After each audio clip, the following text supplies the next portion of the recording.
Hello, everybody, and welcome to ABL Down on the Farm, episode 24, where we talk about all things prospecting, but especially prospecting in the ABL, a 30-team dynasty league with 20 minor league slots per team for a glorious 600 prospects to talk about.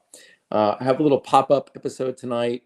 No guest. Just wanted to talk about some thoughts that I was having about prospecting as we approach kind of the midpoint of the trading frenzy in the ABL and also the beginning of the DSL league. So we'll be touching on that a little bit later in the show. But I'm going to focus first on trading targets for prospects, guys who are attractive buy lows, if you will, or in some cases, guys I want to monitor in order to see if they become a buy low and maybe then pluck them from the owner who has them. All these guys that I'm going to be talking about are owned already in the ABL. And then I'm going to be talking about, again, the DSL and how to hunt for DSL gold, a topic that I often get made fun of in my various leagues. It's not just the ABL for all the teenagers that I own on my rosters. But then I always enjoy having the laugh later on when people come to me and ask for my prospects who I picked up for nothing in the DSL when they advance further into the DSL season, or they become either CPX or low A players. For example, I just traded Braylor Guerrero, who was a player I picked up in the draft a couple of years ago, and who has blossomed into a very hot prospect now. So I'll talk about a little bit about how I go about identifying those players when I do pick them up. Hopefully people find that to be interesting, or they can just continue to make fun of me. But I did first want to just touch briefly on two subjects. One is happy and one is not. One is that the Celtics just won the NBA Finals, which is not baseball related, but it is very much me related. So I'm very happy to have the Larry O'Brien Trophy back in Boston, Banner 18. And for the Celtics fans in the ABL, I think we can all raise a glass and be very happy that we are once again the winningest franchise in NBA history, breaking the tie with the Lakers with our 18th banner. Although some dispute whether the Lakers really have 17 because they won 5 of those when they were the Minneapolis Lakers, who nobody really cares about, but whatever. The sad news is the passing of Willie Mays. And I only want to touch on that briefly because Willie Mays is a player that I idolized growing up and really admired his all-around skills and strengths. And he's one of the few baseball players I can remember really making me think about inherent talent and prospects and just what a remarkable talent he was and what it must have taken in that era for a scout for the Giants to identify him amongst all the Negro League players, and there were so many great ones playing at that time, as being a real potential superstar at his very young age. He came to the Giants in 1951, was famously in the on-deck circle when Bobby Thompson hit the home run off, Ralph Branca in the famous playoff game with the Giants and Dodgers. And then went on to have his, truly remarkable career, and also lost some time to the war in Korea. So a really remarkable ball player, and sad to see that he passed. But there are probably very few, if ever, we're going to see a prospect like Willie Mays again. So really a sad day for baseball, and for me personally, it's one of my boyhood idols. But enough with the sad news, I suppose. And on with the show. I wanted to talk briefly just about going about identifying prospects to trade for, and the methodology that I use, which is not necessarily the right way to do it. It's just the way that I go about doing it. And what I'm trying to do when I engage in this exercise is identify prospects who maybe are a little bit below consensus, or at least where they were in consensus. In other words, their stock has fallen a little bit. And I'm looking for metrics that indicate potential breakout, or the potential for achieving the ceiling that everybody thought they had, but have given up on. And so there are some criteria that I use to identify those prospects. And they are essentially, which I'll share my trade secrets here. I'm typically hunting for prospects that are 20 years old or younger. These are prospects that other owners are often willing to give up on early because they want to get present value. And you hear a lot of people come on the show and talk about how they're looking for proximity. So I'm looking for prospects that don't have proximity.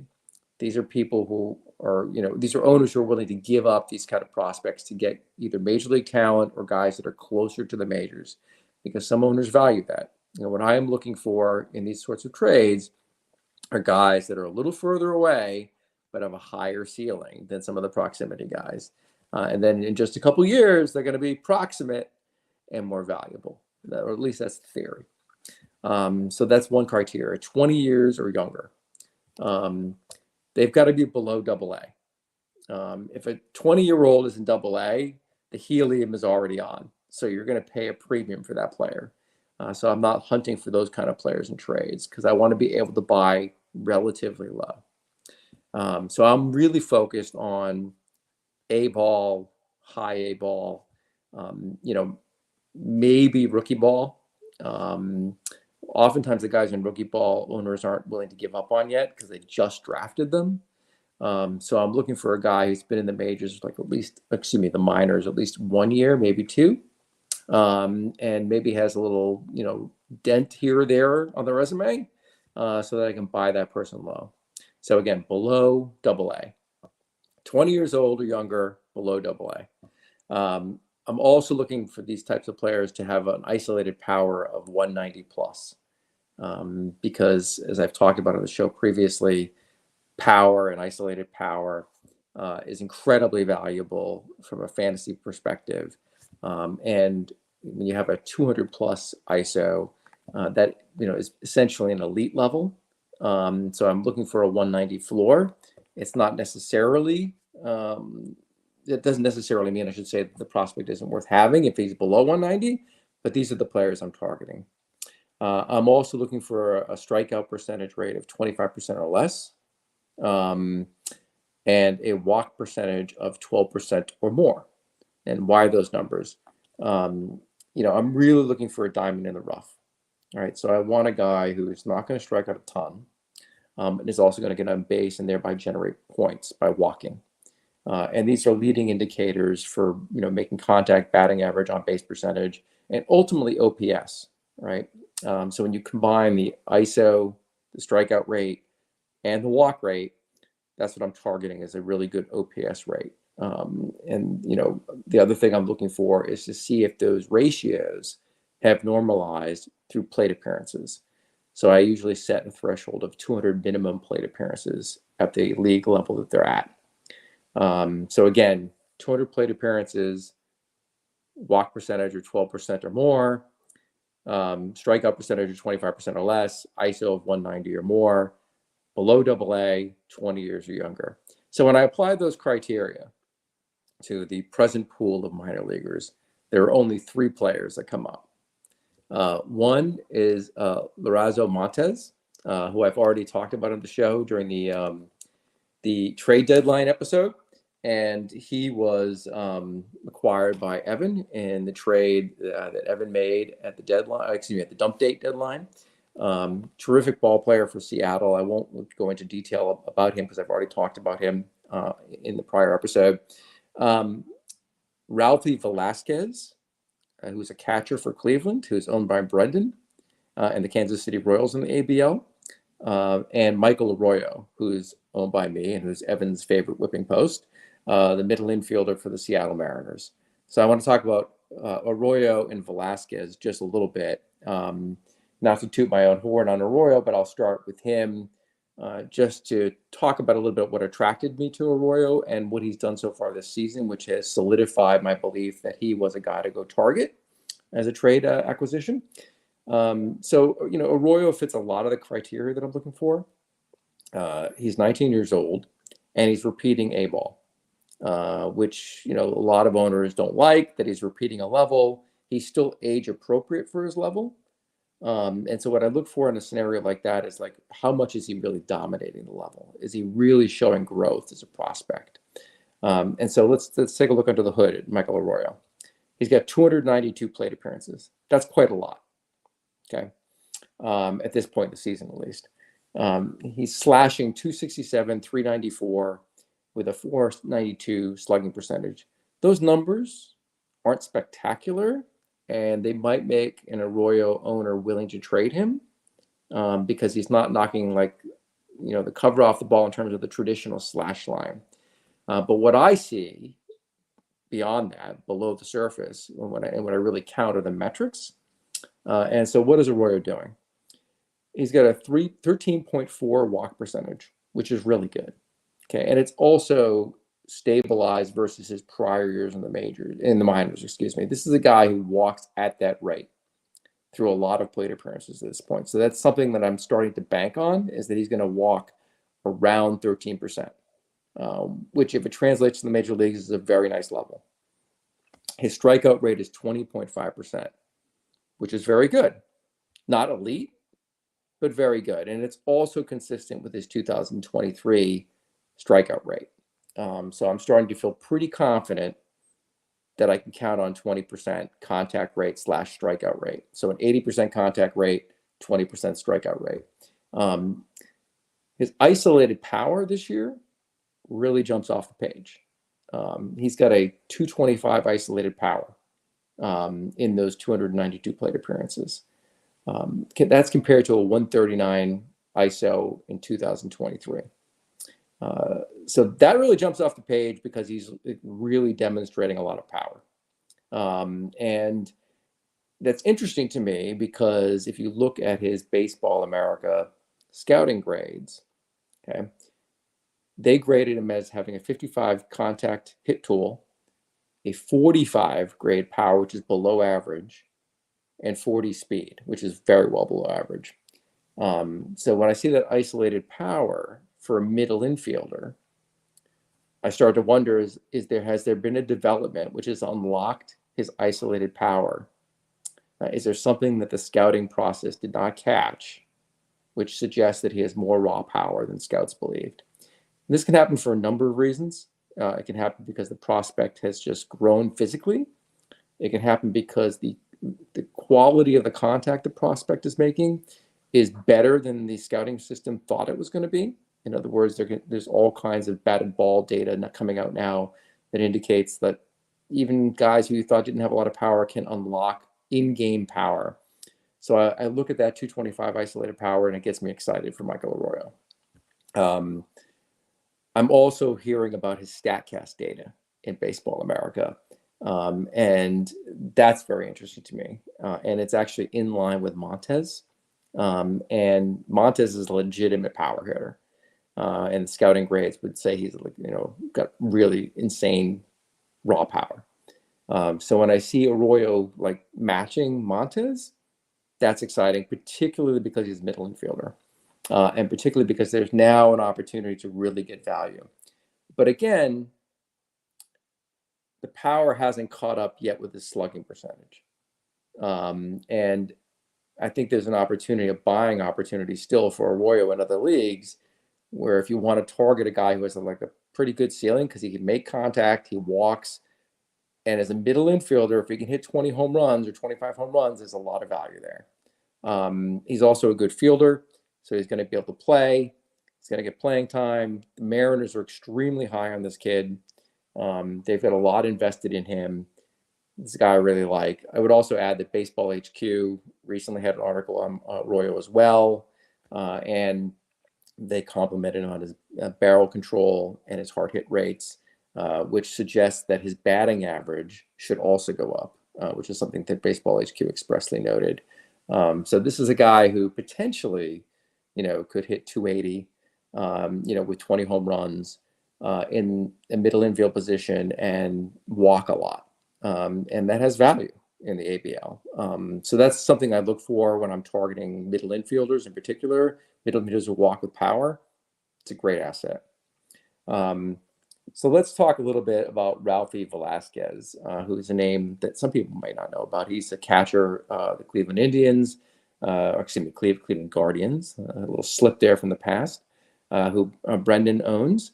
And I did a little experiment before this podcast. I asked Brendan if he was interested in trading Velasquez, and he said not particularly. which is, again, confirmation that Brendan knows what he's doing, and everybody should be forewarned about that. So let's talk about Velasquez. He's 19 years old. He's an A-ball. He's got 249 plate appearances, and he's only slashing 269, 390, 456. Very similar to the Arroyo slash line I just talked about. Nothing spectacular, but let's look under the hood. A 16.1% walk rate. That's elite. Okay, and if this kid can keep that up, he's got a lot of value. 20.1 strikeout percentage. Again, really impressive, particularly for a guy who's considered to be a good power prospect. I like that contact rate a lot. Okay, 191 ISO. All right, so he's just under 200. Okay, not elite ISO, but he's 19 and he's an A-ball. He's getting there. All right, all good signs. So, one thing that I consider very heavily is the Baseball America scouting grade. Let's look at that. 55 contact or hit tool, 60 power, 30 speed. Don't need speed from a catcher, and 55 overall grade. Those are really impressive grades. It's one of the reasons that the Guardians drafted him very high. And probably one of the reasons why Brendan wants to hold on to him. So where's the hope of acquiring him? He has a 45 grade fielding tool. And for a catcher, that's a problem, okay? Because catchers, fielding is kind of important for them, and Major League Baseball teams really emphasize that. It can take a long time to develop a catcher. He does have a good throwing arm, but he needs a lot of work behind the plate, and a lot of the scouting reports on him confirm that. So this is a guy who could end up being delayed to get to the majors. So there might be some prospect fatigue in the owners of a guy like Velasquez. And there's also a substantial risk that he could end up moving to first base, okay, where there's a lot of competition, a lot of guys who have power. So there could be on the horizon a buy low opportunity on Velasquez. So he's a guy that I'm monitoring my various leagues to see if people get a little frustrated and give up on him at some point. Again, far away from the majors. He's at a position where owners end up being impatient, and he could end up going to first base, where those percentages, those ratios, again, 16.1 walk rate, 20.1 strikeout rate, really do play. So those are things I would, look for getting a hold of if I can. All right. So those are the prospects that I've been thinking about targeting, guys I really like. And I do want to talk a little bit also just quickly about hunting for prospects in the DSL and things that I look for. I've generally found that there is a real hole in how dynasty owners evaluate prospects when it comes to the DSL. People are inherently untrustworthy or they do not trust, I should say, things they don't understand. Okay. And so the DSL prospects don't have as much data on them. There's not as much scouting on them. They're very young. So there's a lot of risk, and owners tend not to like risk.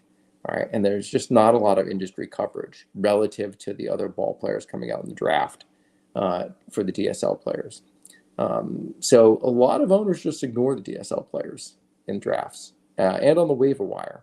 And it's something that I've always viewed as a buying opportunity, where you can get a really high ceiling prospect for next to nothing, lower draft picks or $1 on the waiver wire. So I've always targeted those players, and I'm always surprised that other owners do not. But I'm happy to continue to take advantage of that. And so, I do a lot of work in the pre-draft season and scouting DSL players and reading about them. But then I have a watch list of guys that I didn't draft or didn't pick up yet that I really like. And so in season, when the DSL league starts in the beginning of June, I really start to track these kids. And so, what am I looking for? How do I find these guys that I eventually end up having on my roster? And people end up coming to me and saying oh, I like this kid. Can you trade him to me? And I'm like, yeah, like the guy you made fun of me for picking up 3 months ago or 3 weeks ago, whatever it was. Yeah, now you want him? Sure. And this happens all the time. So how do I find these players? So what I'm looking for are guys who are 17 or 16 years old. I don't want an 18-year-old in the DSL. All right. I want a guy who's age appropriate, which would be 17 in the DSL, or preferably even younger, 16. And there's some of those kids too that you get. And if they're performing well, a 16-year-old in the DSL, I jump all over that. So Ashley Andahar of the Rockies is the guy I just picked up who's 16 and is very highly regarded. Fits a lot of the criteria I'm about to mention, but not all of them. But I do love the fact that he's 16 and has started to hit really well. Doesn't strike out a lot, walks more than he strikes out. And for 16, that's pretty remarkable. But the other criteria I look for, I want a guy who's signed for $1 million or more with a major league organization. And the reason I picked that threshold is the $1 million prospects in the DSL are the ones the major league teams have spent a lot of time and money investing in, scouting, getting to know, and they've now really paid up for that prospect. So I'm going to buy in if the major league teams are going to buy in. What else am I looking for? By this point in the season, Baseball America has often graded a lot of the DSL prospects within the top 30s for different organizations. So I'm going to start to look at that. Prior to this point in the season, Baseball America does not often grade DSL players, and now they've gotten around to degrading them. So I'm going to start to pay attention because often that information, that new information in the market is missed. So I'm going to seize on that. And I'm looking for generally a prospect that has a 55 grade or more from Baseball America, and preferably one really plus carrying tool. In other words, a 60 or 70 grade on either hit tool, power, or speed, because that indicates like a really high upside, at least in one category. And if the rest follows, great. And I should just add that the acquisition cost here is usually pretty minimal. It's $1 on Fab. Most of these guys are free agents, again, because a lot of owners ignore them. So you're able to get them for $1, watch them blossom. If they don't, you can always cut them, all right? Or trade them later on when they do blossom, all right? So how do you continue to go about identifying these players? I'm looking for a prospect. It's very early in the DSL season, but I'm looking for a guy who's like walking 10% or more, all right? You're talking right now about like 50 or 60 plate appearances, so it's not truly a meaningful sample size, but I do target those guys, right? Because if they continue to on that trajectory, they could end up having a lot of trade value, or they could really blossom into a prospect that I want to hold. I'm also looking for a strikeout rate for this type of player of less than 20% or less, okay? So it's 25% or less for guys who are in A ball or high A ball. At the DSL level, like I want guys who aren't striking out a lot in terms of the guys I'm targeting at this point in the season. And I'd like to have some scouting or like stat data, like that's kind of gold. Hard to get at this point in the season, but that's what I'm looking for. So when I plug those elements, those criteria into like various like databases like Fangraphs or like the minor league tracking system that I have, there's one player who really jumped out, and his name is Luis Cova. He's a center fielding prospect for the Marlins. He's in the DSL. I own him in every league that I'm in. I've picked him up in the last month. Really high on this kid for a lot of reasons. So I want to just talk about how I identified him. He's just emblematic. He's not the only prospect that fits these criteria, but he's the guy that I chose to highlight on the show because I was just really high on this kid. 17 years old. He's 6'1", 160. Why do I mention that? All right. Because he's 17, 6'1", all right, that's pretty tall for a 17-year-old. There's room to grow. All right. He could blossom into like a 6'3", 6'4" hitter, which is really a good size. At 160, that tells me that he's got a wiry frame and he's already very athletic, and scouts think he's like a pretty good baseball player. There's room for physical growth. He could put on a lot of muscle. What does that mean? Potential power upside. Okay. So I'm looking for a lot of projectability at this age. Okay. What's he doing in the DSL right now? He's at 52 plate appearances. He's slashing 324, a 500 on base percentage, and a 441 slugging percentage. Okay. He's got an OPS over 900. All right. A 23.1% walk rate and only an 11.5% strikeout rate. Okay. I'm all over that. All right. This kid's got a ton of upside, very exciting physical projection, but those ratios or elite. And I'm in on this kid. So what has Baseball America said about this guy? They've graded him as the number 5 prospect overall in the Marlins system, a system that has a fair number of prospects. 55 hit tool, 50 power tool, 70 speed. Okay. Again, an elite carrying tool. Can't teach speed. This kid can run. All right. And as we all know, stolen bases are incredibly important in fantasy baseball. Speed also generates runs, all kinds of extra base hits. Really like that. When you couple that with the walk rate that I'm seeing, I'm very excited. So also signed for $1.4 million by the Marlins, indicating they really like this kid. He was their number 1, international signing. Somehow he was not drafted in any league that I'm in, including the ABL. He was on the wire. So what are the scouting reports, say about this kid? So 2 things really stood out for me before I picked Kova off the wire. One, Baseball America said he has significantly more power on the way. That's the physical projection that I was talking about, and sky-high potential. Okay. Now, that is said about a lot of prospects, but when you're taking a guy off the wire who is only going to cost you $1, okay, and has the potential to become a really valuable trade chip for you down the road, or a centerpiece in a couple of years at the major league level, I'm all in on those kind of guys. So I'm picking these sorts of players off the wire, either monetizing them in a trade later on, or holding them and hoping they really become the next superstar, or a guy that is so coveted you can get a massive deal in place, similar to the Bradley Guerrero deal that I swung, at the dump deadline earlier this year. But that's some of the thought process behind what I go through to pick up guys off the DSL waiver wire. Hopefully it's interesting at least to owners. And again, you can make fun of me for doing it, but I will continue to do it and hunt these 16 or 17-year-old prospects and try to mine them for gold. Because it's a lot of fun and it's interesting to me. I enjoy reading the scouting reports and watching videos of them and seeing all the Latin American scouts talk about them, which I follow on X, formerly known as Twitter. But that's really all I wanted to talk about this evening. A really quick podcast. Hopefully it was interesting to folks. And so until the next time, just remember to ABP, always be prospecting.